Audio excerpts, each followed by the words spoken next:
तुम बस लोगों के फायदे के बन जाओ बस। मैं इतना लोगों को उदास देखता हूं, वो लोग जिंदगी में एक फॉर्मूला नहीं समझ पाए। अपनी यूटिलिटी बनाओ, every day, every second, every hour.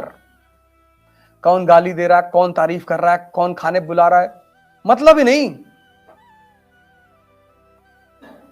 तुम्हारी प्रॉब्लम क्या है कि जब तुम्हें लोग गाली देते हैं उस पर तो तुम अटेंशन देते हो, तुम्हें लोग जब एंटरटेन करते हैं तुम उस पर भी अटेंशन देते हो। जब तुम तैयारी करने लगे, खूब सीरियसली आईएएस की तैयारी करने लगे, तुम्हें मजा आने लगा पढ़ाई में खूब, पड़ोस के लड़के को नहीं आ रहा है, अरे यार ये तो भर में बहुत पढ़ रहा है। बोले तब, बोले बताते रुको। बोले वर्मा, बोले हाँ गोवा चलोगे?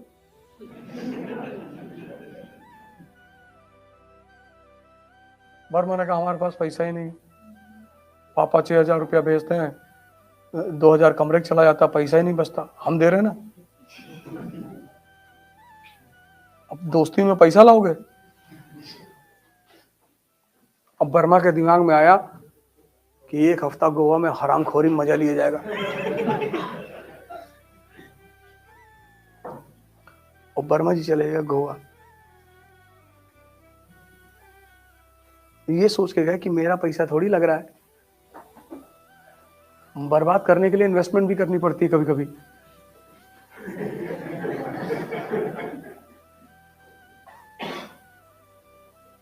अपना टाइम किसी को मत दो, पैसा दे दो, अकेले बैठे रहो, अकेले। नहीं पढ़ने मन कर रहा है, 10-15 किलोमीटर पैदल चले आओ। अपना टाइम किसी को मत दो, अपना दिमाग किसी को मत दो। सब राजा नहीं बन सकते, क्योंकि राजा एक अलग चीज है, इसलिए उसको बंगला भी तो उसी तरह मिलता है। क्लर्क लोग कॉलोनी में रहते हैं, राजा बंगले में रहता है, टीएम बंगला।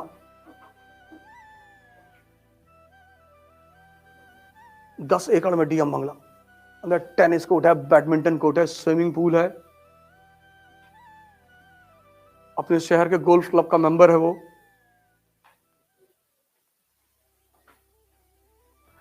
टोल टैक्स नहीं देता।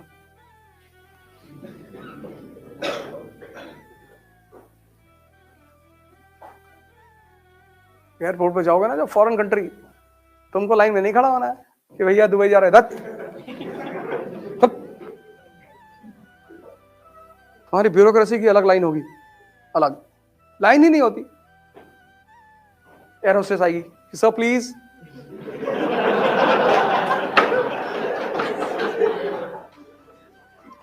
तुमको अभी लग रहा है कि तुम बड़ी मेहनत कर रहे हो, कुछ नहीं करो। जो तुम पाने जा रहे हो ना, उसके आगे ये मेहनत कुछ है ही नहीं। और कौन सी मेहनत कर रहे हो? हिस्ट्री समझ रहे हो, इसमें कौन सी मेहनत है? मेहनत है हल चलाना खेत में, पढ़ना मेहनत नहीं है। मेहनत है मार्च और अप्रैल में गेहूं काटना, मेहनत है दिसंबर की ठंडक में गन्ने के खेत में पानी लगाना।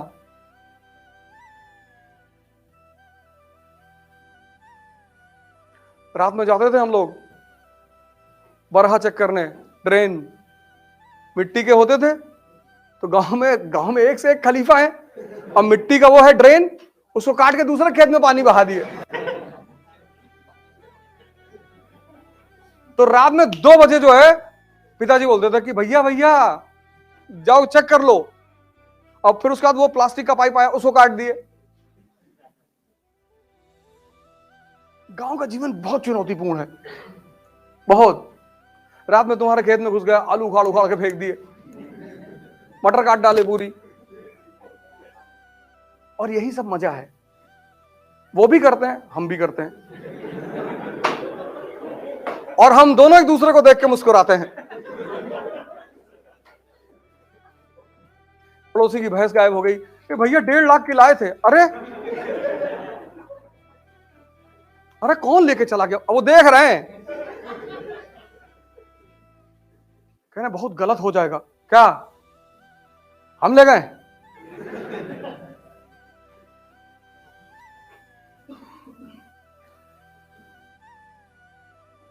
तुम भी तो हम सागौन का पेड़ लगाए थे, सब उखाड़ के फेंक दिए।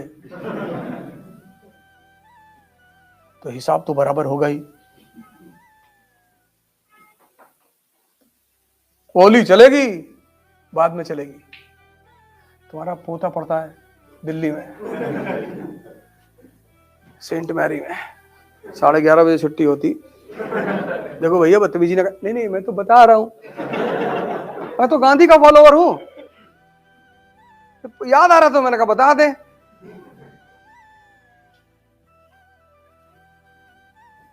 हमें कौन सा आईएएस देना है कि कैरेक्टर सर्टिफिकेट लगेगा। अब एक ही डर तो खत्म हो गया, कैरेक्टर सर्टिफिकेट।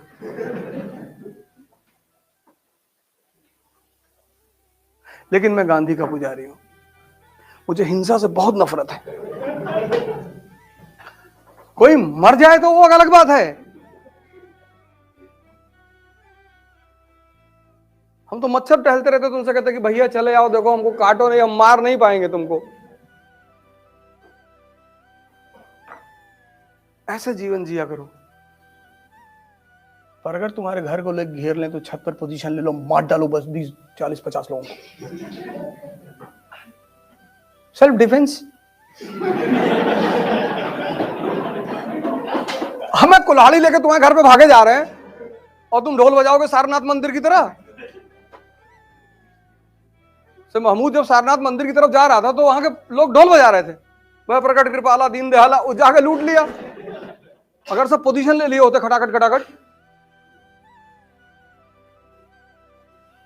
जो कहना है वो करना नहीं है, और जो करना है सिंपल। किसी से मत बताना कि मैं आईएएस की तैयारी कर, बताना ही मत। कोचिंग कहाँ जाते हो? वो एक लड़की आती है इसलिए जाते। जिंदगी में कभी तुम ये मत दिखाना कि तुम बहुत सीरियस हो, सब तुम्हारे पीछे पड़ जाएंगे ना, रिश्तेदार, रिलेटिव, नेबर, सब। लोगों को एक दिन ऐसे ही सुबह उठे और पता चले कि 10th रैंक आईएएस में, नाम चेक किया, तुम्हारे पापा का नाम चेक किया, गांव देखा, भागे तुम्हारे घर की तरफ, और तुम कह दिए कि हम तो शिरडी टेम्पल में जाते थे तो फ्री में जो है वो सब क्वेश्चन में दिखाई पड़ गया हमको सपने में।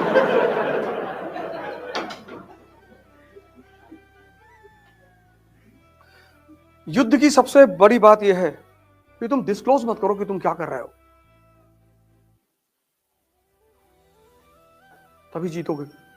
अगर युद्ध में तुम नजर में रहोगे सबकी तो मार दिए जाओगे। हिंदुस्तान के राजा क्यों मारे जाते? ये हाथी बैठ के लड़ते थे।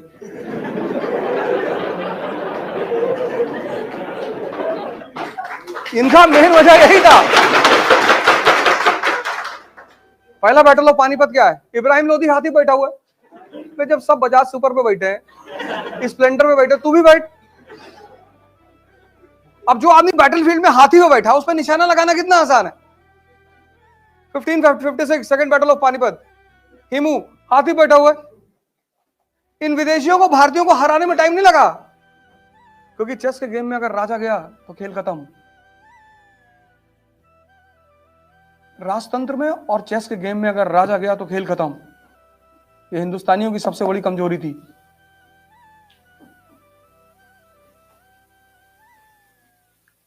हिडन करके रखो अपने आप को, हिडन। पागल बन के रहो, पागल।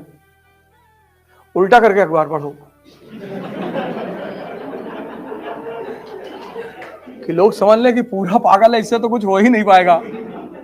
तुम थोड़ी सी इज्जत पाने के चक्कर में, थोड़ी सी, बहुत थोड़ी सी,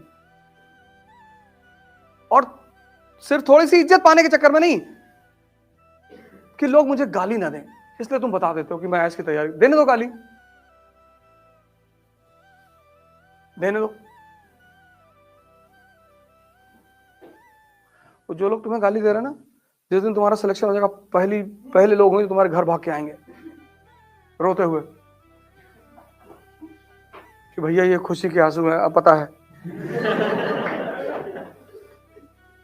और तब तुम अपना हिसाब करना कि तुम्हारी शक्ल है ना कुत्ते की तरह, कहेंगे हाँ अम्मा भी यही कहती है।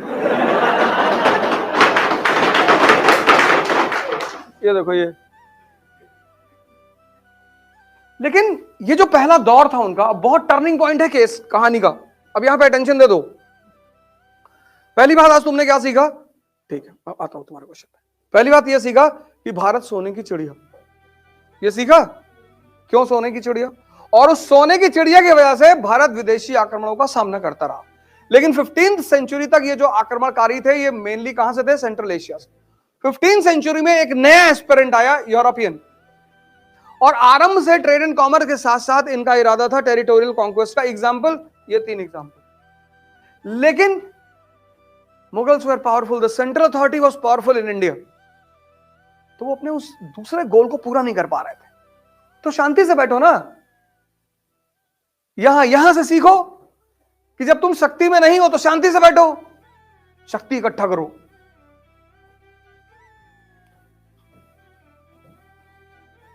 ध्यान करो, योगा करो, दौड़ो, भागो, जिम जाओ। 2 ही ताकत के बल पे लड़ोगे, एक शारीरिक ताकत, एक मानसिक ताकत। और कॉन्फिडेंस मोटिवेशनल लेक्चर सुन के नहीं आती, कॉन्फिडेंस ताकत से आती है। रात में 2 बजे तुम गाड़ी लेके चल रहे हो एक्सप्रेसवे पे, और पीछे तुम्हारे साथ 4 कमांडो AK-47 लेके चल रहे हैं, आराम से चलोगे तुम। ताकत, मोटिवेशन, उत्साह जो है मोटिवेशन सुन के नहीं आता, उत्साह आता है ताकत से। और ताकत 2 हैं, एक शारीरिक, एक मानसिक। उसमें सबसे बड़ी है मानसिक। अगर तुमने स्टीफन हॉकिंस की फोटो देखी होगी, पूरा शरीर खराब है, बस दिमाग ठीक है, और उस आदमी को नोबेल प्राइज मिला। उसकी फोटो लगा लो अपने कमरे में, उससे बहुत इंस्पिरेशन मिलेगी तुमको। 3-4 लोगों की फोटो लगाओ, एक अंबेडकर की फोटो लगाओ, गांधी की लगाओ, लिंकन की लगाओ, अंबेडकर की तो जरूर लगाओ, भगत सिंह की लगाओ, विवेकानंद लगाओ। और जब भी तुम निराश हो ना, इन सारे फोटो को 2-2 मिनट देखो, सोचो इनके बारे में। सोचो कि मैं अंबेडकर हूं, क्लास के बाहर बैठा हूं, लोग मेरी बेइज्जती कर रहे हैं, लेकिन मैं पढ़ूंगा, बस तुरंत तुम ऊर्जा से भर जाओगे। अंबेडकर किसी जाति विशेष के नेता नहीं है, अंबेडकर पूरी दुनिया के हर उस आदमी के नेता हैं जो शोषित हो रहा है। ज्योतिबा फूले ने सिर्फ दलितों के लिए स्कूल नहीं खोला था, औरतों के लिए भी खोला था।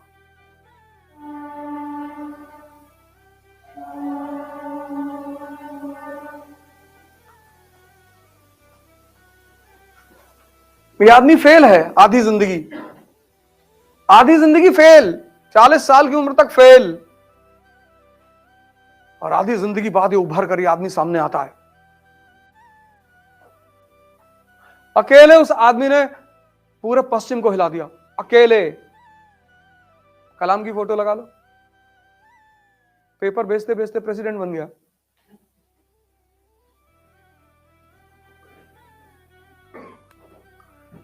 एक्चुअली हम फिल्म के जो एक्टर थे, मूवी के, उनको हम हीरो कहने लगे, ये बहुत बड़ी गलती हो गई। हम, ये समाज ने बहुत बड़ी गलती की। वो एक्टर हैं, ठीक है, उनकी तारीफ होनी चाहिए, एक्टिंग इज एन आर्ट। अभी मैं आपको बुलाऊं कि मंच पर आओ, रो के दिखाओ, तो आप हंसने लगोगे। कला का सम्मान होना चाहिए ना, तो एक्टरों का सम्मान होना चाहिए, लेकिन वो हीरो नहीं है।